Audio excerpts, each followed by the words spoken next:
Good evening. How's everybody doing? Great to be learning with you on a Monday, Yom Sheni. Let's light up the darkness. Who's in the house on a Monday? Stephen in New Hampshire, Renee in Indiana, Melissa in Great Neck, Joe in the Inland Empire, Shandor in the Bronx, Lorraine in Texas, Bella in Florida, Paula in the Great Northwest, Sharon in New Jersey, Elvis in New York. Excited to be watching live. Bill in mid-Missouri. Oh, Bill got some tough news. And when we get tough news, it's difficult. And may you be comforted and strengthened. But know that that door that closes somehow is always a door that opens. No one wants to hear that in the midst of the difficulty, but it'll happen. I bless you that it should happen, and it will happen, Bill. Where am I? Sharon, are we having class on Purim? What a great question. So Purim this year is on Friday, which is actually creates all kinds of halakhic difficulties because one of the mitzvahs of Purim is to have the Purim Suda, special meal, which you should not have in the morning. It should be in the afternoon. But if we have a meal on Friday afternoon, that violates the prohibition on having a big meal Friday afternoon. You're not supposed to do that so that you can enter Shabbos with hunger and ready and excited for the Shabbos meal.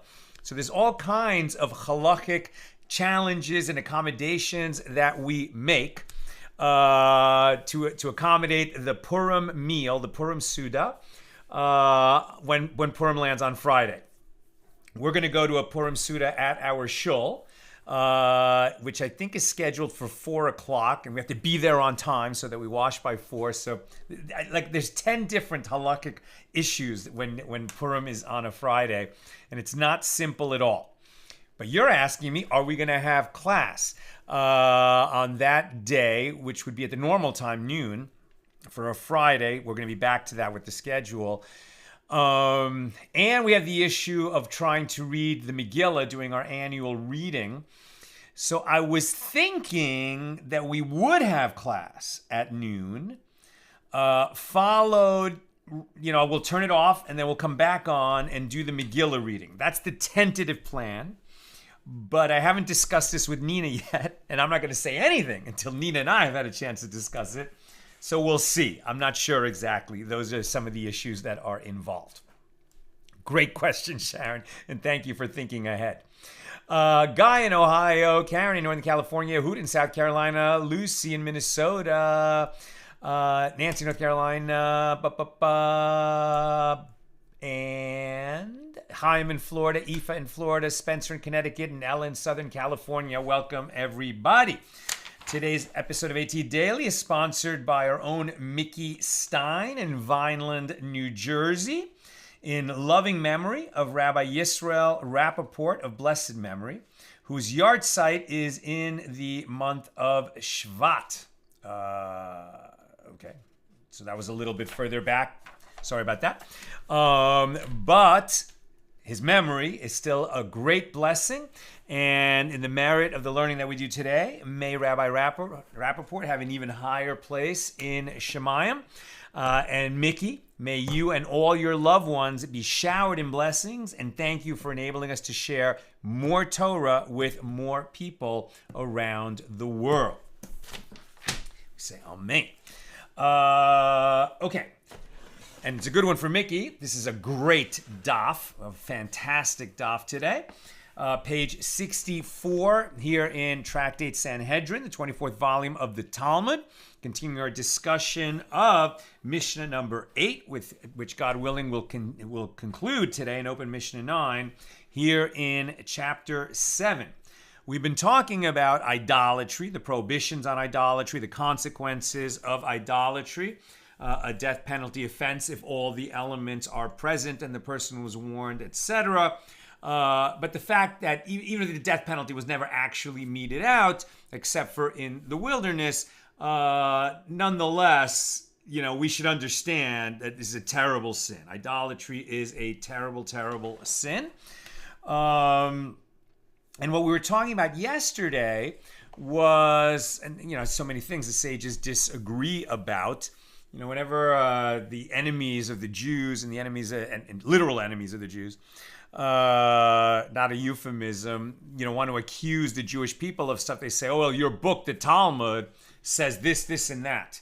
As if it's the rule book written by one person and we follow every rule in it. We all know, who've been studying the Talmud, that there are hundreds, if not thousands, of viewpoints contained in the Talmud. So when you say the Talmud says, that's a meaningless statement. You would say in the Talmud on page such and such, Rabbah says, Abaye's point of view is different. The sages disagree with each other so often. At any rate, the sages have been arguing a little bit about this idea of, were the Jewish people actually drawn to idolatry? Right? Was there an urge in them to go worship idols? Or did they become involved with idols and idolatry really just as an excuse to give into the Yetzer Hara, the evil inclination for sexual licentiousness, right? To violate sexual prohibitions, because idolatry in the ancient world was so often associated with illicit sexual practices, right? It's like that's how they tempted you to go into their idolatrous temples and do the rites of idolatry, because it involved an orgy, right? We read about that yesterday and the day before. And so people would be tempted, just so they could do those prohibited sexual things, to then also, do some kind of practice that constitutes idolatry so that they could participate, in the orgy, which is what they were really drawn to. And then once they got involved with idolatry and, started believing in the sort of philosophy and theology of their new friends, the idolaters, then they started to believe in that as they left the Torah further and further behind, tragically for themselves as individuals. And when enough people started to engage in those practices, it was just terrible for the nation. Okay, so one of the things that they were arguing about is, so were there Jews that were actually drawn to idolatry? Or was it was just an excuse to go do this other prohibited stuff? The initial point of view is no, it's just an excuse to do the prohibited stuff. But then other sages are saying, no, there's actual evidence in the Torah that the people were drawn to idolatry. They wanted to commit idolatry. It was some kind of a temptation for them. It's difficult for us to imagine because who's tempted to go bow down to a statue? Like, this sounds so ridiculous to us. We don't have that urge for idolatry anymore. Why? Are we somehow better than our ancestors, who in many ways were at a much higher spiritual place than we are because they lived closer in time to the giving of Torah at Mount Sinai? Why did they have an urge for idolatry and we don't? Well, we're going to read about that today. Okay, so near the top of page 64a, the Gemara suggests, come in here another proof. Again, trying to prove the point that some Jews were actually drawn to idolatry itself rather than just as an excuse to engage in other prohibited practices of a sexual nature. Come in here another proof from the verse. Quote, and they cried in a loud voice to the Lord their God. So that's Nehemiah 9:4. Well, what did they say in that prayer? Rav Yehuda says, and some say it is Rav Yonasan who says, they said, woe, woe, baya, baya. This evil inclination for idol worship is what destroyed the temple and burned the sanctuary and murdered the righteous ones and caused the Jewish people to be exiled from their land. Now, if we're talking about the book of Nehemiah, so we're talking about the same time period as Zechariah and Ezra. This is the returnees, right? So the people who came back from the Babylonian exile and eventually rebuilt the second temple and started the second temple period. So they are talking about the destruction of the first temple and saying that the first temple was destroyed, they're saying because of the urge to commit idolatry and then everything else that was bad that followed that. And that led to the destruction of the first temple, by Nebuchadnezzar's armies, and then the exile to Babylonia.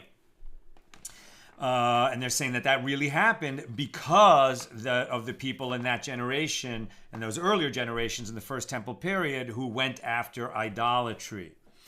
And they said, and it still dances among us. Right now, these are the people at the beginning of the second temple period saying, and it still dances among us. It still affects us. We're still drawn after it.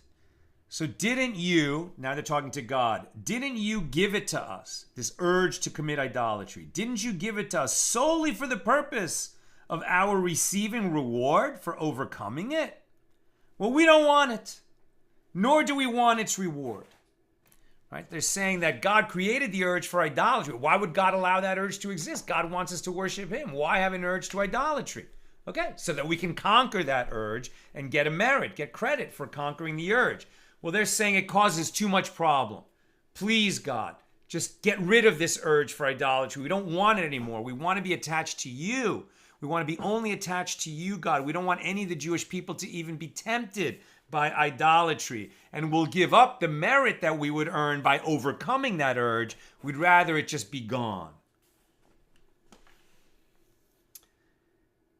We do not want it, and nor do we want its reward. So evidently, why is this being brought? Evidently, the Jewish people were drawn to idol worship itself, and they did not worship idols solely in order to engage in forbidden sexual relations. Now, the Gemara answers this challenge by saying this also occurred after the Jewish people became attached to idol worship. They initially went after it for sex. Then they became attached to it. It wasn't they were so drawn to it. But now that we brought up this story, the Gemara continues to relate the story of this prayer that they uttered in the days of Nehemiah. The people fasted for 3 days, and they prayed for mercy.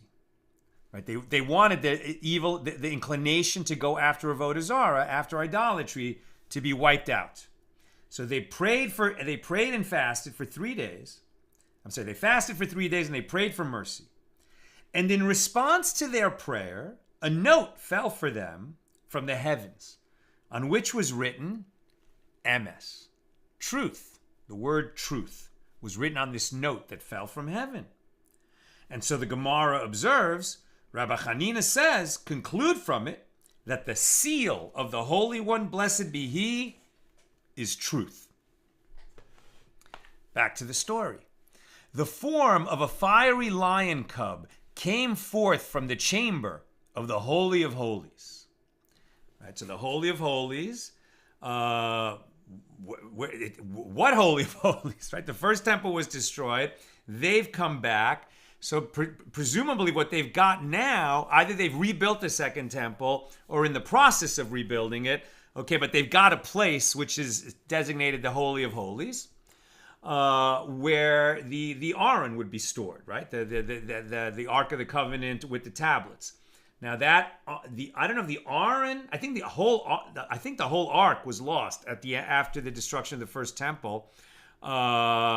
Certainly it was not I can't remember right now offhand if in the second temple period the Aron was there, the Ark was there, but without the tablets inside.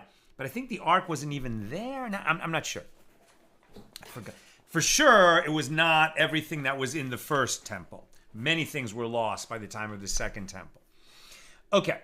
But anyway, they had a Holy of Holies, right? They certainly had the place where the high priest would enter on Yom Kippur and no one else at any time of year. And from the Holy of Holies emerged the form of a fiery lion cub, right? So it's not like an animal, a mammal, a lion cub came out. It's the form of a fiery lion cub. It's some kind of manifestation, spiritual, made of light and energy, came forth from the chamber of the Holy of Holies. Zechariah, the prophet, he was there. And he said to the Jewish people, this is the Yetzer Hara, the evil inclination for idol worship. Okay, so he's saying like the evil inclination has components. There's different parts of the evil inclination. There's the evil inclination for idolatry. There's the evil inclination for prohibited sexual practices. There's the evil inclination, for violence or greed. There's different components of the evil inclination. So Zechariah says this is the evil inclination for idolatry. When they caught hold of it, so they were able to catch, right, this fiery lion cub, the form of a fiery lion cub. They were somehow able to catch it. And when they caught hold of it, one of its hairs fell out, and it let out a shriek of pain that was heard for 400 parsangs. So that's like well over 1,000 miles. And they said, "What should we do to kill it? Perhaps heaven will have mercy upon it if we attempt to kill it, as it will certainly scream even more." So the prophet said to them, "Throw it into a container made of lead and cover it with lead, as lead absorbs sound. As it is written, quote, 'And he said, this is the evil one, and he cast it down into the midst of the measure, and he cast a stone of lead upon its opening.'" Zechariah 5:8. They followed this advice, and they were freed of the evil inclination for idol worship. Now we're going to go on to them challenging the evil inclination for prohibited sexual practices. But just let's pause for a second. What happened was that there was this encounter with the form of the evil inclination. They prayed that they could defeat, that it would be destroyed. Their evil inclination of Jews to go after idolatry, that it would be destroyed. And then they got that opportunity to destroy it. And they did. And that's why Jews don't have this urge to go commit idolatry. They don't have a strong urge for that. Amazing.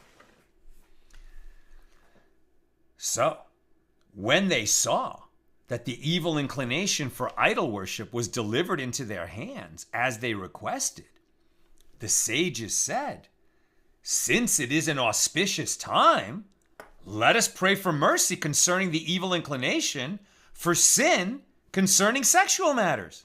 And they prayed for mercy. And it was also delivered into their hands. Their prayer was answered. The Jewish people will not be tempted to go, have prohibited sex of any kind. The temptation is gone.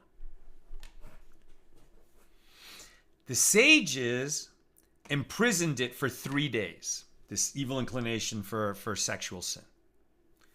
At that time, people searched for a 1-day-old fresh egg for the sick, but could not find one. In other words, the chickens had stopped laying eggs. What does this have to do with it?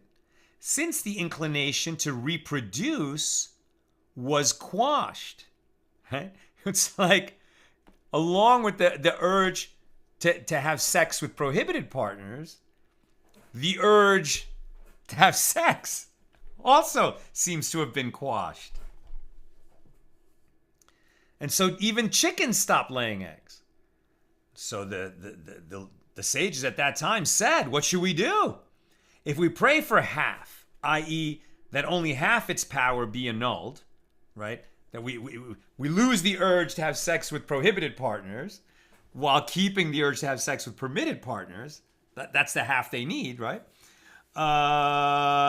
They said this is not going to work. Why? If we pray for half, i.e., that only half its power be annulled, nothing will be achieved, because heaven does not grant half gifts. Very nice. When God gives you a gift, he gives you the full gift, not half a gift. What did they do? They gouged out the eyes of this fiery form of the evil inclination for prohibited sexual practices. They gouged out its eyes, and this was effective in limiting it to the extent that a person is no longer aroused to commit incest with his close relatives. Nobody has that urge. Nobody looks at their close relatives with lust in their eyes. Among the Jewish people is what we're reading here. Meaning in the first temple period, that was an urge that people had to overcome. That part of the urge is gone. people, might still have an urge to commit adultery or other kinds of prohibited sex, but at least the urge to incest had been defeated. And that's where that story ends. What a story.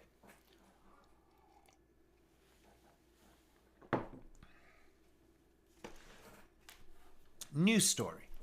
Rav Yehuda says that Rav says, an incident occurred involving a certain Gentile woman who was very ill. And she said, if that woman, referring to herself, recovers from her illness, she will go and worship every object of idol worship in the world. And she recovered from her illness and subsequently worshipped every object of idol worship in the world. Why did she make this promise to herself? She believed in idolatry. And then she was healed. Maybe she would have been healed anyway. Or, we've learned elsewhere in the Gemara that heaven helps you in whichever direction you want to go. If you want to go to become a more righteous person, okay, so heaven helps you become a more righteous person once you're already doing the work of self-improvement and becoming a more righteous person. But if you want to devolve, into wickedness, okay, well, heaven's going to make that available to you also. So that's why it's so important to want the right things. And you're more likely to want the right things if you surround yourself with righteous people. Okay, at any rate, this Gentile woman, she was sick. She said, if I recover, I'll go worship every idol in the world. And she recovered. So now she's got a person who's going to become an expert in all the religions of the world. She's going to go and worship every idol in the world. She recovered and subsequently worshiped every object of idol worship in the world. And when she arrived at Peor, right, so Baal Peor that we've talked about a few times, she asked the priests of that religion, how does one worship this idol? And they said to her, one eats spinach, which causes diarrhea, and drinks beer, which also causes diarrhea, and defecates before the idol. The woman said, better for that woman, meaning herself, to return to her illness and not worship an idol in such a manner. Right? So it's almost like the story's being brought down to say, here's somebody who became an expert in all the idolatries of the world. And she said, okay, well, I've tried everything. This, defecating before the idol as a manner of worship, I'm not going there. That's too far. Better I should be sick than have to do that. And that's as an illustration, as a comparison, because tragically in that first temple period, there were Jews. Thank God not all the Jewish people, but there were Jews who were drawn after the Baal. Right? That was the priests of the Baal. Those were the people that Jezebel brought to Ahab with King, when she married King Ahab.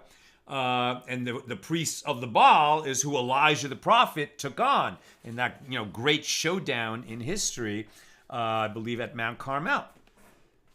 When he beat them all, showed that they were all frauds. Right? But the point is, even this woman, who was not a Jew and who tried every idolatry in the world, she wouldn't go after the Baal. But there were Jews who did. What a disgrace. What a disgrace. Okay. Rav Yehuda adds, you, the house of Israel, are not like that woman who could not bear the repulsiveness of Baal Peor. It is stated with regard to the attitude of the Jewish people toward idol worship that have attached themselves, hanitz madim, to Baal Peor, at Numbers 25:5, indicating a tight attachment, like a tightly bound cover, ketzamid patil, tied firmly onto a vessel.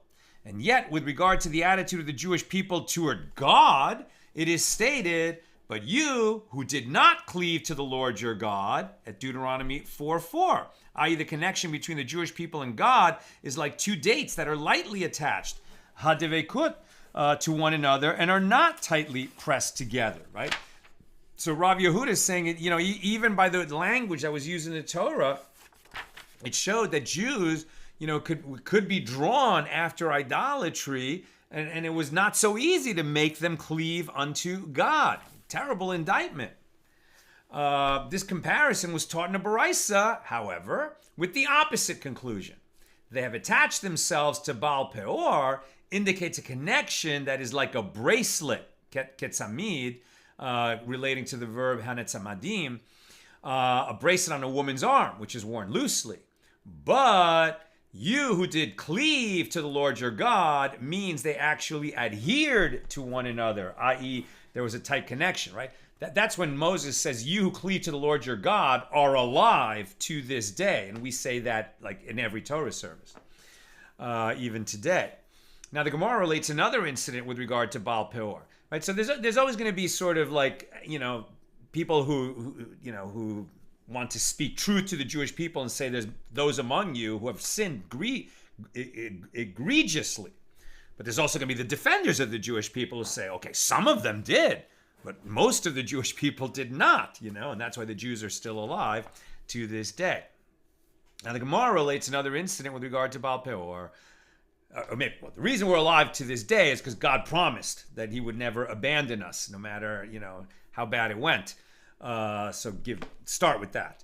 But it's also true that while there have always been wicked Jews who went, astray, there have always been pious Jews who did not. Okay, the Gemara relates another incident with regard to Baal Peor. The sages taught there was an incident involving a Jew named Sabita ben Alas, who rented out his donkey and his services to a certain Gentile woman. And he was driving his donkey behind her. And when she arrived at Peor, she said to him, "Wait here until I go in and come out." After she came out, he said to her, "You too wait for me until I go in and come out." And she said to him, "Aren't you Jewish? Why then are you worshiping idols?" And he said to her, "And what do you care?" And he entered, and he defecated before the idol, and he wiped himself with the nostril of the idol, as he wanted to demean the idol as much as possible. But he was unsuccessful, as the priests of Peor started to praise him, saying, "Wow, no person has ever worshipped it before with this excellent form of worship." Although he intended to demean Baal Peor, he actually worshipped it. And maybe that's why the priests of the Baal Peor set up this whole defecating thing. It's almost like a trick that no matter how hard you try to demean the idol, they say, "Oh, good job, you're paying attention to the idol. That means you're worshiping it." So this guy who wanted to, demean the idol, and that's why he defecated on it and wiped himself with the nostril of the idol, the priest said, "You did great. You worshiped fantastic. Nobody ever worshipped it as well as you." Now, we've already learned the law is that one who defecates before Baal Peor is obligated to bring a sin offering to atone for idol worship, because this is its typical form of worship, even if he intended to demean the idol. Likewise, one who throws a stone at Mercury is obligated to bring a sin offering to atone for idol worship, as this is its typical form of worship, even if the person intended to stone it and demean it. And the Gemara relates another story. Rav Menashe, sage, Rav Menashe, was going to a place called Bei Torta. And the people there said to him, "There is an object of idol worship situated here in this pile of stones." So Rav Menashe picked up a stone and threw it at the idol, thinking to mock and demean the idol. They said to him, "The idol is Mercury, and it is worshipped by throwing stones at it." Rav Menashe said to them, "We learned in the Mishna that one who throws a stone at Mercury as a manner of worship is liable, but I intended to demean it." Rav Menashe was not so sure that he was right, so he went and asked the sages in the study hall whether his interpretation of the Mishnah was correct. And they said to him, "We learned in the Mishnah that one who throws a stone at Mercury is liable, which implies that he is liable even if he intends to stone it in order to demean it." Rav Menashe said to the sages, "If so, I will go and take back the stone that I threw." They said to him, "Both one who removes it and one who places it is liable, as each and every one of the stones that you would take away from Mercury would leave space for another stone to be thrown at it. Taking a stone away from Mercury provides a place for other stones to be thrown at it, and therefore enables idolatry. Better, you should just bring your sin offering, never go back to that spot." And that concludes our discussion of Mishnah number 8. Mishnah 9. One who gave of his offspring to Moloch, for which one is executed by stoning, is not liable to this penalty and is not liable for violating the prohibition, unless he hands over his child to the priests of Moloch and passes the child through the fire. This is a specific form of idolatry that is mentioned in the Torah. You shall not hand your child over to the priests of Moloch, and you shall not pass the child through the fire. Both things are spoken. Therefore, both elements are necessary to violate this prohibition. Therefore, if he handed over the child to the priests of Moloch, but he did not pass him through the fire, or if he passed him through the fire, but did not hand the child over to the priests of Moloch, he is not liable, unless he hands over the child to the priests of Moloch and passes the child through the fire. That's the Mishnah. This has really not been relevant in thousands of years, but of course it's very important that we learn the law and learn it properly, and it's going to have the same kinds of difficulties and challenges as the laws of idolatry and blasphemy. When have you actually violated this prohibition and when not? Now the Gemara. The laws of one's liability for idol worship are taught in the Mishnah above on page 60b, general laws of idol worship. And the laws of one's liability for the worship of Moloch are taught separately in this Mishnah. Therefore, Rabbi Avin says, we learn this Mishnah according to the opinion of the one who says that the ritual of Moloch is not idol worship. Since it's being carved out and taught separately, it must be that there was idolatry and there was this ritual of handing over a child to Moloch and having him pass through the fire. And that's prohibited. But it's not prohibited because it's idolatry. It's prohibited because it's something else. What is the something else? Some kind of prohibited sorcery or witchcraft. Right? That's what Rabbi Avin is saying. We learn this Mishnah according to the opinion of the one who says that the ritual of Moloch is not idol worship, but rather it is a form of witchcraft or superstition, as a dispute over this matter is taught in a Baraisa. Quote, both one who transfers his child to the priests of Moloch and one who transfers his child for the purpose of worshiping other idols are liable. Moloch is cited merely as an example. So according to this view, it is idolatry. It's just an example of idolatry. The other view is that it's not idolatry, it's witchcraft. Rabbi Elazar, the son of Rabbi Shimon, says one who transfers his child to the priests of Moloch is liable. But if he transfers him to another object of idol worship, not to Moloch, he is exempt. So Abaye says, Rabbi Elazar, the son of Rabbi Shimon, and Rabbi Hanina ben Antigonos said the same thing, i.e. they share the same halachic opinion. The statement of Rabbi Elazar, the son of Rabbi Shimon, is that which we said. Rabbi Hanina ben Antigonos shares the same opinion, as it is taught in a Baraisa that Rabbi Hanina ben Antigonos says, for what reason does the Torah use the term Molech? It is to indicate that if one passes his child through fire in the worship of any object that people enthroned, shehim lichuhu, over them as their king, referring to it as Molech, he is liable even if it is merely a pebble or even a toothpick. That's because Molech is very similar to Melech, which means king. So if you make a king over yourself out of some kind of superstition, then you would have violated this. The Baraisa indicates that one who passes his child through fire in worship of an item that is not referred to as Molech is therefore not liable, in accordance with the opinion of Rabbi Elazar, the son of Rabbi Shimon. This particular practice of having a child pass through a fire, and they're going to argue whether that means burn the child or just, make two fires and just walk between them, which was this ritual for Moloch. Okay, so if you make that ritual for Moloch and the priests of Moloch take your child and do it, then you would have violated this. But if you just, have your child run through two fires, even if it was some other kind of ritual, but it's not for Moloch, then you would not have violated this prohibition. Now we're on page 64b. Oh, I'm sorry. First, Rava says they do not share the same opinion, as there is a practical difference between their opinions in a case of a temporary Moloch.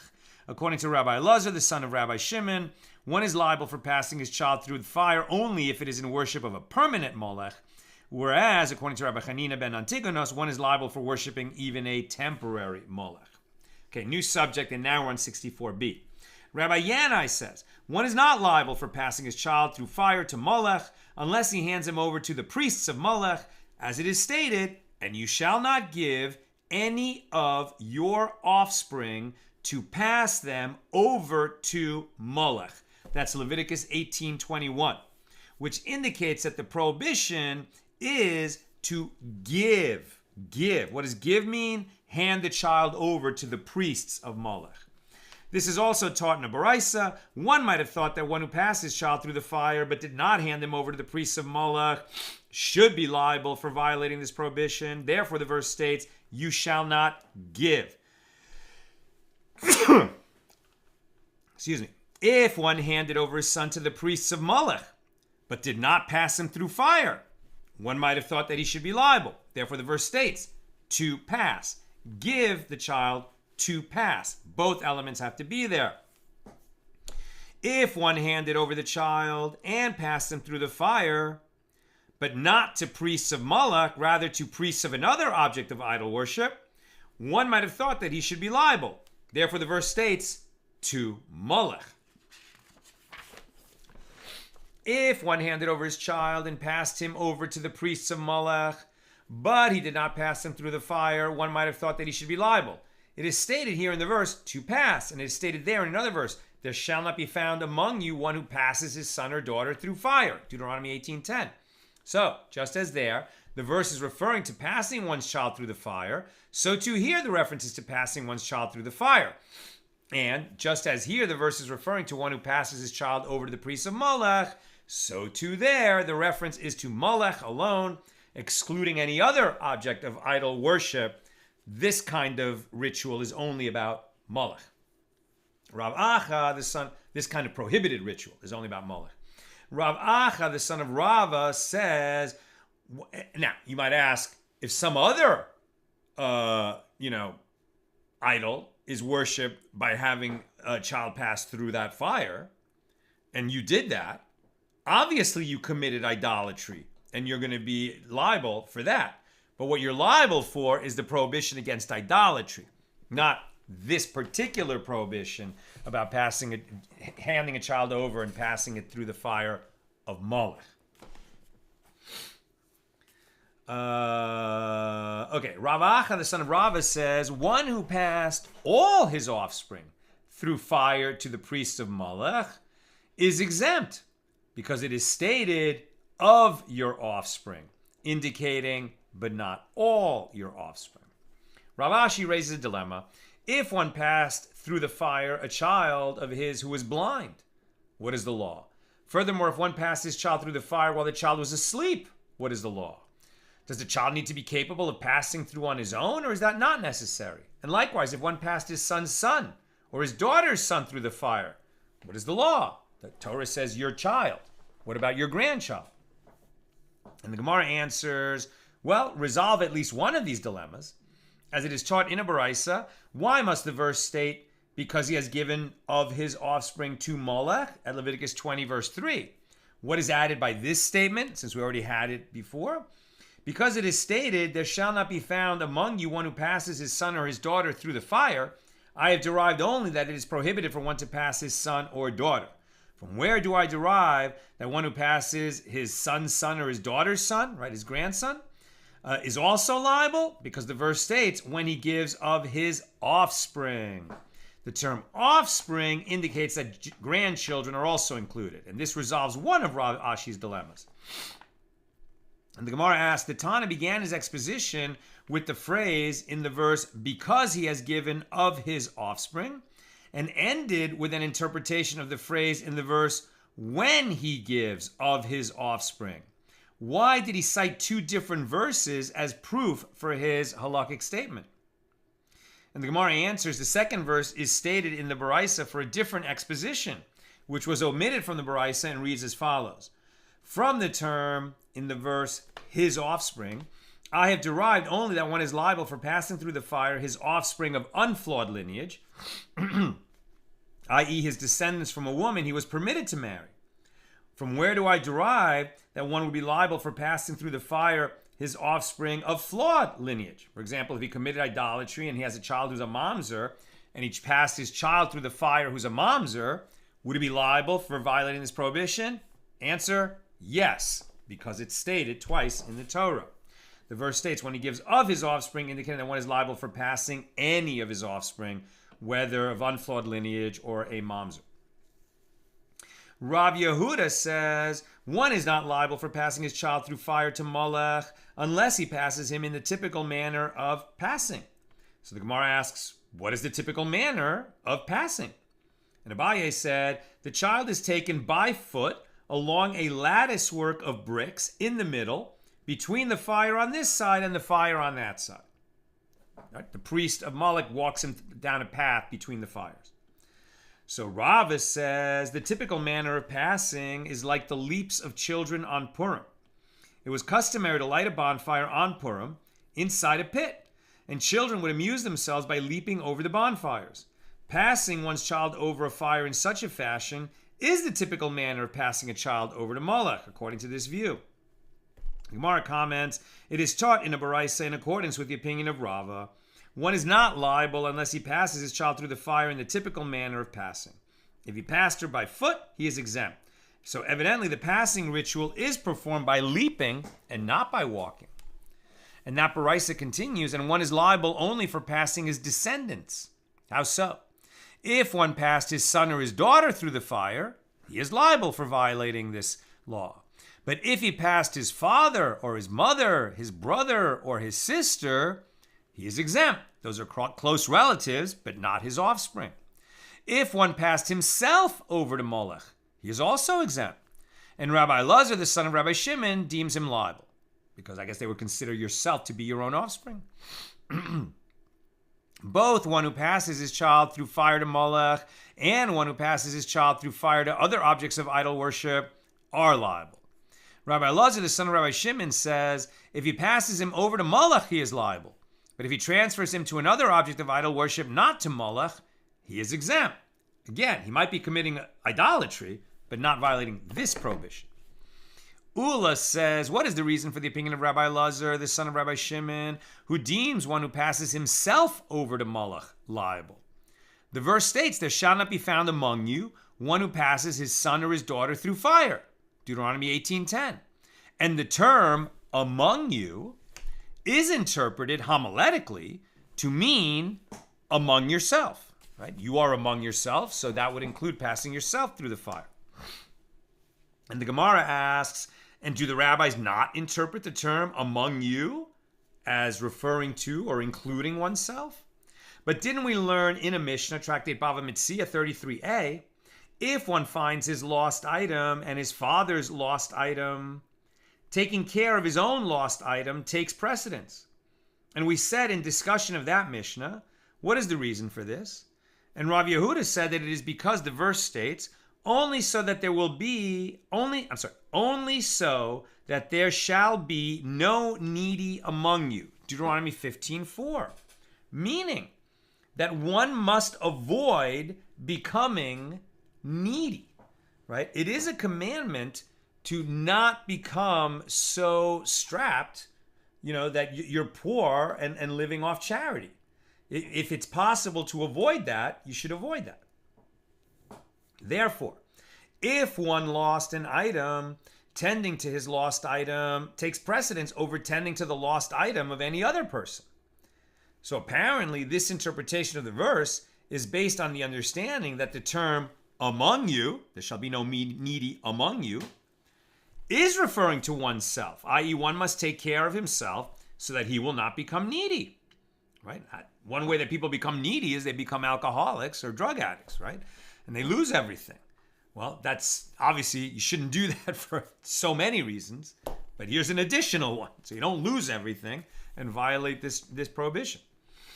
And the Gemara answers, and there, in that discussion, the law is derived from the word only, which is a limiting term, which is interpreted to mean that in preventing destitution, one should begin with himself, but that doesn't prove that one who passes himself through the fires of Moloch has violated this prohibition, which in the Torah is worded, don't give your child to pass through the fires of Moloch. So one who did it himself would be exempt from liability, again, under that prohibition. But if he was intending to perform some kind of idolatry, he would still be guilty of idolatry. Now, Rabbi Yosef, the son of Rabbi Hanina, says, why is the punishment of excision from the world to come, charis, right, death at the hands of the heavenly court, mentioned 3 times with regard to idol worship? It is stated twice with regard to the ritual of Moloch. In the verse, quote, I will also set my face against that man. This is God talking. And I will excise him from among his people. That's Leviticus 20, verse 3. And it comes up again 2 verses later. Then I will set my face against that man and against his family, and I will excise him. Leviticus 20, verse 5. So the third mention of charis is with regard to one who blasphemes. That person blasphemes the Lord, and that soul shall be excised from among his people. Numbers 15:30. Now, one mention is for worshiping an idol in its typical manner of worship, and one mention is for worshiping an idol not in its typical manner of worship, and the third mention is for performing the ritual of Moloch. Now, the Gemara asks, and according to the one who says that Moloch is an object of idol worship, why do I need a special mention of charis with regard to Moloch? And the Gemara answers, it is necessary for the case of one who passes his child through fire to an idol other than Moloch, where this is not its typical manner of worship. According to this opinion, one who passes his son through fire for any idol is liable. Gemara asks, and according to the one who says that the verse concerning one who blasphemes is referring to one who engages in idol worship and not to one who curses God, right? We've learned that blasphemy means cursing God's name by using another one of God's names to do in your curse. That's the elements of blasphemy. What is idolatry? Idolatry is worshiping an idol, taking something else as a god. Why would we think that blasphemy is idolatry? It's not. But according to one view, it seems that it is. Right? And according to the one who says that the verse concerning one who blasphemes is actually referring to one who engages in idol worship and not to one who curses God, well, then why do I need charis to be mentioned with regard to one who blasphemes? I'm almost done. Questions or comments, please get them in now. And the Gemara answers that it is necessary for that which is taught in a baraisa. It is stated with regard to one who blasphemes because he has despised the word of the Lord and has breached his commandment. Because of this, that soul shall be excised. Hikaret tikaret, right? Doubling charis. Hikaret tikaret. She shall surely be excised. His iniquity shall be upon him, at Numbers 15:31.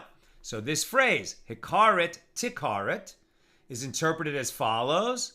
Hikaret, the sinner is excised in this world, meaning that he will die prematurely. Tikaret, the sinner is excised in the world to come, and he will not merit everlasting life. This is the statement of Rabbi Akiva. Rabbi Yishmael said to him, but isn't it already stated in the previous verse, he blasphemes the Lord, that soul shall be excised. Venikareta, in Numbers 15:30. Venikareta. And there 3 worlds in which this, are there 3 worlds? Right, since it's mentioned 3 times about charis, are we learning that there are 3 worlds in which the sinner is excised? There's only 2 worlds, this world and the world to come. So rather, from the term in the verse venichareta, it is derived that the sinner is excised in this world, and from the term hikaret, it is derived that the sinner is excised in the world to come, and nothing is derived from the doubled verb hikaret, tikaret. Why? As the Torah spoke in the language of people. It's not to teach you something additional, it's to emphasize, don't do this because you will lose your portion in this world and in the world to come. We'll learn later in this tractate, when we get, I think it's to page 90, very, very famous passages. That'll be a key daf, I'm pretty sure. That, all Israel has a share in the world to come, except, right? And so there are ways in which you can lose your share in the world to come. And one of those ways is to deny that there is a world to come. That's very interesting.